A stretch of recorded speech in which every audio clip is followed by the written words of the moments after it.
बोलिए भक्तवत्सल भगवान की जय। श्री रामचंद्र चरणों मनसा स्मरामि।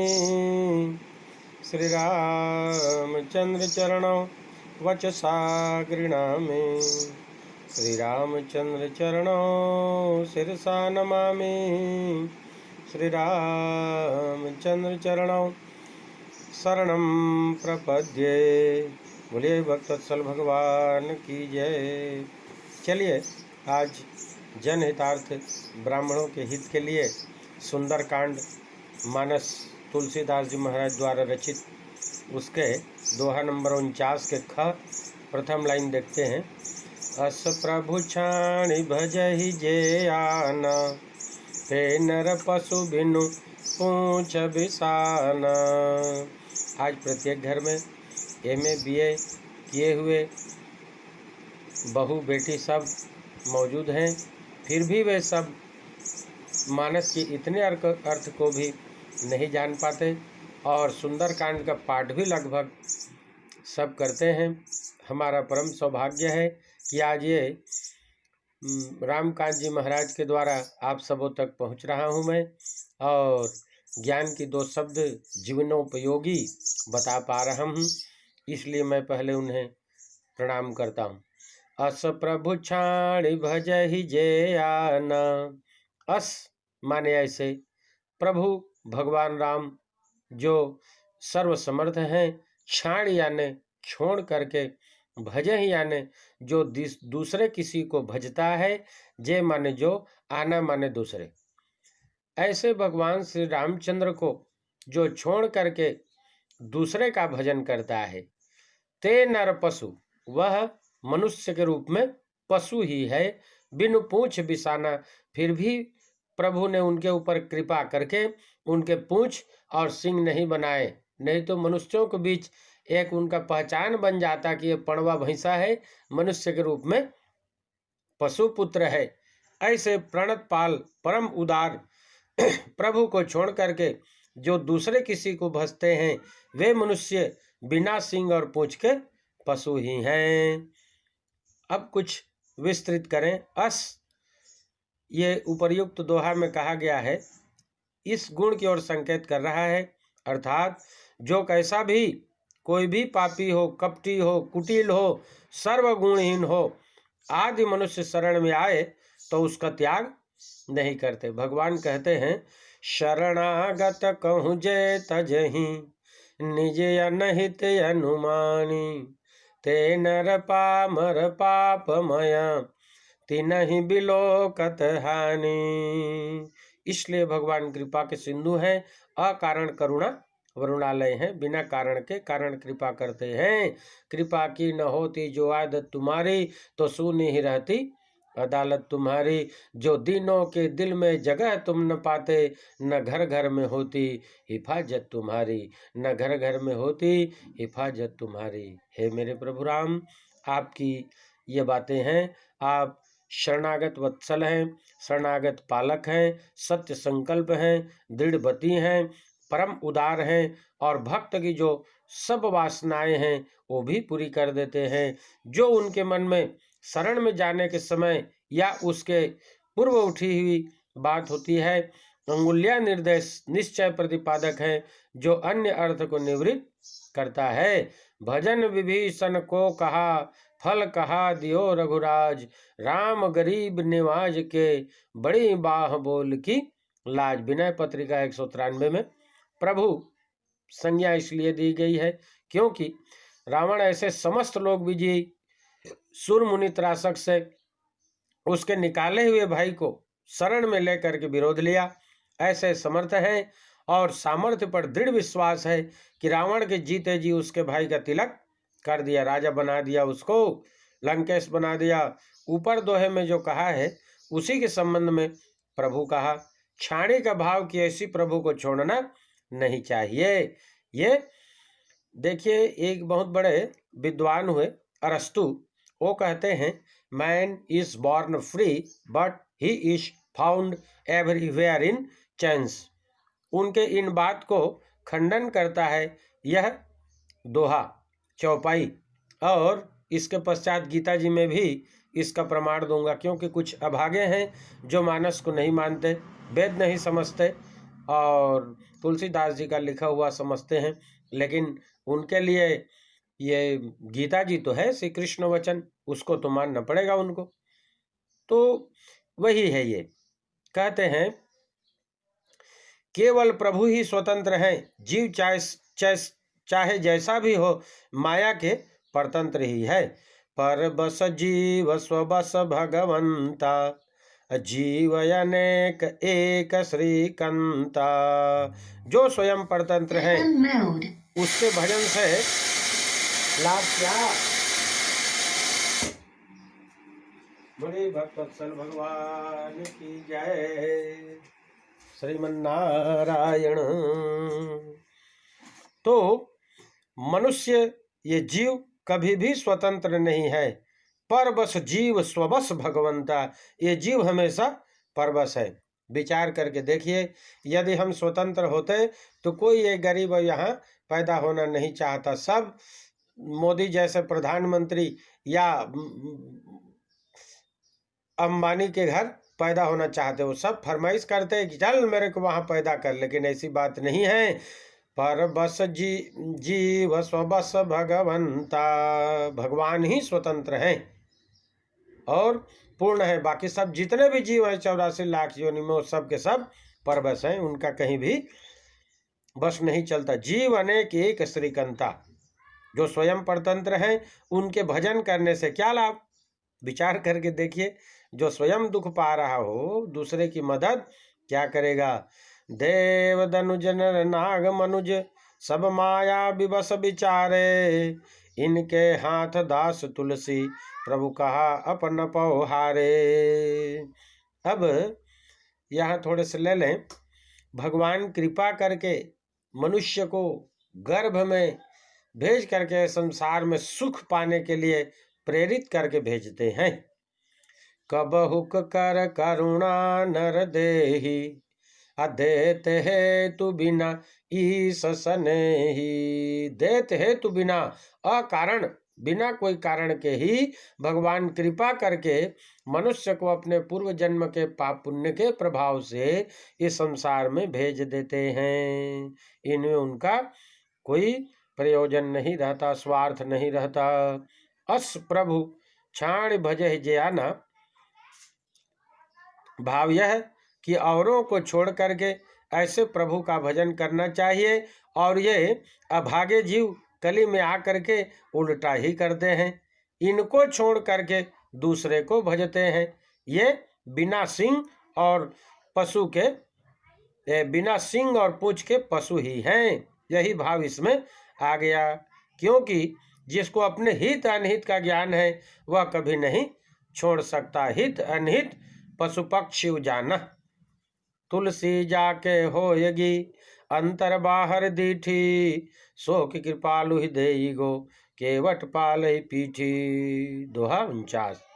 वाल्मीकि केवट कथा, कपिभिल भालु सन्मान, सुनि सन्मुख जुन राम सो, ते को उपदेश ज्ञान। विनय पत्रिका 193। पशु की शोभा पूंछ और सिंह से ही है। बिना सिंह पूंछ का पशु शोभाहीन है, वैसे ही नर शरीर में अज्ञान ज्ञान रंगता अशोभा है। ऐसे अज्ञान के कारण वे बिना पूंछ विषान के पशु कहलाते हैं। इससे जनाया पशु बिनु पूंछ विषान से कि सूकर श्वान श्रृगाल के सदृश हैं। उन मनुष्यों का जन्म दुखदायक और वे नरक रूप हैं। जैसे ते नर नरक रूप जीवत, जग भव भंजन पद विमुख या भागी, नहीं सतसंग भजन नहीं हरि को श्रवण राम कथा अनुरागी। सूकर श्वान श्रृगाल सरिस जन, जनमत जगत जननी दुख लागी। विनय पत्रिका 140। कवितावली में भी है, तिन ते खर सूकर श्वान भले, जड़ता बसते न कहें कछुए, तुलसी जय राम सुने नहीं सो, सही पछु पूछ विषान न द्वये, जननी कत भार मुई 10 मास, भई किन बांझ गई किन च्वय, जरि जाऊ सो जीवन जानकी नाथ, जिया जग में तुमरो बिनु है। कविता वाली 740। अथवा भाव यह है कि वे नर पशु हैं, शरीर नर का है पर उनमें अज्ञान पशु का है। दोनों मिलकर के वे नर पशु हुए। न केवल नर ही हैं, न केवल पशु। पशु की शोभा सिंह पुच्छ से है, वह भी उनके नहीं। तात्पर्य कि नर तन में भजन का पूर्ण अधिकार है। मोक्ष साधन केवल नर शरीर में हो सकता है। हरि तुम बहुत अनुग्रह किन्नो, साधन धाम विबुध दुर्लभ तन, मोहि कृपा कर दिन्नो, विनय पत्रिका में है। और ये तो जग प्रसिद्ध है। 7वां कांड, उत्तर कांड के 43वां दोहा के 7वां चौपाई। क्या? बड़े भाग मानुष तन पावा, असुर दुर्लभ शब ग्रंथ निगावा, साधन धाम मोक्ष कर द्वारा, पाइन जहि परलोक समारा। इसी से मिलता जुलता एक श्लोक है गीता जी में, श्री कृष्ण वचन अध्याय 8 के 14वां श्लोक।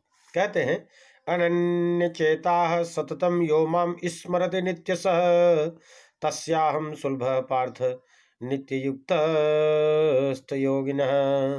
हे पृथानंदन, अनन्य चित्त वाला जो मनुष्य मेरा नित्य निरंतर स्मरण करता है, उस नित्य निरंतर मुझ में लगे हुए योगी के लिए मैं सुलभ हूँ। लोग बाग कहते हैं भगवान बड़े कठिन हैं, इनका पूजा पाठ कठिन है, लेकिन ऐसी बात नहीं है। भगवान अपने आप को उसमें सुलभ कर रहे हैं। बोलिए भक्तवत्सल भगवान की जय। ठीक, आधा घंटे तुम्हारी से बताया खाजा करे में लाग गई, सामान तो सब ले आए ना। ठीक है, आवाज है। हाँ, अर्थात उसको सुलभता से प्राप्त हो जाता हूँ। अनन्य चेता का अर्थ है जैसे प्रतिव्रता स्त्री का पति का ही व्रत नियम रहता है, पति के सिवाय उसके मन में अन्य किसी भी पुरुष का राग पूर्वक चिंतन कभी होता ही नहीं। जैसे घर में माता है, उसकी भी सेवा करना है, पिता है, उसकी भी सेवा करना है, सास है, उसकी भी सेवा करनी है, ससुर है, उनकी भी सेवा करनी है, जो भिखमंगे आ जाए उनको भी भीख देना है, सेवा करनी है। सेवा तो निष्काम भाव के सबकी करे, ऐसी बात नहीं। लेकिन पति सिर्फ जो विवाहित पति है उसी को ही पति माना गया है। अब वह दूसरे को पति मान ले तो गणिका की स्थिति हो जाएगी और पतिव्रता धर्म नष्ट हो जाएगा। उसी प्रकार से हमें भी चाहिए कि जिनको दीक्षा के द्वारा गुरु बना लें, जिनसे गुरु मंत्र मिल जाए, वो चाहे शिव जी हों या राम जी हों या कृष्ण जी हों, उन्हीं को पति मानना चाहिए। बाकी सबको परिवार के सदस्य समझ करके उनकी सेवा करनी चाहिए। अस प्रभु छाणी, ऐसे में राम ही नहीं, राम के जितने अंश हैं वो सब आ जाते हैं। जैसे 33 कोटि की जो 33 करोड़ देवी देवता हैं वो सब आ जाते हैं। राम है, कृष्ण है, गजानन स्वामी है, दुर्गा है, लक्ष्मी है, काली है, जितने भी हैं हमारे शास्त्रों के, जिनको हम, जैसे संसार में अनेक पुरुष हैं लेकिन एक पुरुष जिसको मंडप के नीचे ब्राह्मण के द्वारा पति रूप से संकल्पित करा करके कर दिया जाता है, वही पति होता है। उसी प्रकार से गुरु जी से दीक्षा लेकर के या मन में एक बार पति मान करके, राम हो, कृष्ण हो, कोई भी प्रभु हो, उनको मान लें, वही श्रेष्ठ हैं और बाकी सब उनके अंश हैं, उनकी भी सेवा करे। शिष्य गुरु के पुत्र माँ बाप के परायण रहता है, उसका दूसरा कोई इष्ट नहीं होता। इसी तरह भक्त भगवान के ही परायण रहता है। मैं केवल भगवान का हूँ और भगवान ही मेरे हैं, मेरा कोई नहीं है, मैं किसी का नहीं हूँ। सततम का अर्थ होता है निरंतर। सो करके उठे तब से पुनः सोते तक, नींद खुलने से गाढ़ी नींद आते तक, सदा, अर्थात इस बात को जिस दिन से पकड़ा उस दिन से मृत्यु तक जो मेरा स्मरण करता है, ऐसे नित्य योगी के लिए मैं सुलभ हूँ। जैसे किसी वस्तु का बीमा होने पर उसकी चिंता नहीं रहती, ऐसे ही टूटने बिगड़ने की जिम्मेदारी बीमा वाहक का होता है। इस जैसे हम 10 साल 20 साल के लिए किसी के पास जीवन बीमा करवा ले, या दुकान की, मोटरसाइकिल की, किसी भी चीज़ की, बाइक की अपनी या मारुति की, तो उसकी संपूर्ण चिंता बीमा वाहक की हो जाती है। बिगड़ने का, कुछ भी होने का, ये सब जो है एक्सीडेंटल सब हो जाती है। इसी प्रकार से इसका भी है, हम भगवान के हो गए, बस भगवान को इसकी चिंता रहेगी। इसी तरह साधक को भी अपनी चिंता नहीं रहती, वह भगवान का हो जाता है। एक करना होता है, दूसरा होना होता है। जो होता है वह क्रिया है, और अपने आप जो होता है वह स्मरण है। स महात्मा सुदुर्लभ, महात्मा दुर्लभ हैं। गीता जी 7वां अध्याय के 19वां श्लोक में कहते हैं कि महात्मा लोग कलयुग में दुर्लभ हैं, लेकिन मैं सुलभ हूँ, मैं दुर्लभ नहीं हूँ। देखिए कितने सस्ते हैं भगवान। यहाँ अपने को सुलभ मान लिया है, इसका तात्पर्य यह है कि भगवान दुर्लभ नहीं है, प्रत्युत उनके तत्व को जान करके उनके शरण होने वाले भक्त दुर्लभ हैं। भगवान को ढूंढें तो सब जगह मिल जाएंगे, पर भक्त कहीं कहीं मिलता है। बोलिए भक्तवत्सल भगवान की जय। जीवन है अनमोल रे, तूने यूं ही गुजारा, तूने यूं ही गुजारा। बड़ा कठिन है मानव को मिलना जन्म दोबारा, मिलना जन्म दोबारा। ब्रह्मा विष्णु शिव भी तरसे मानव तन को, तरसे मानव तन को। रोक सके तो रोक ले प्राणी चंचल मन को, प्राणी चंचल मन को।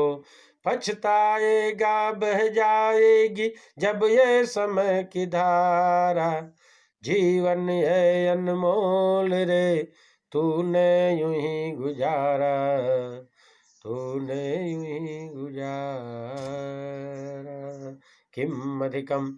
जय जय श्री सीताराम।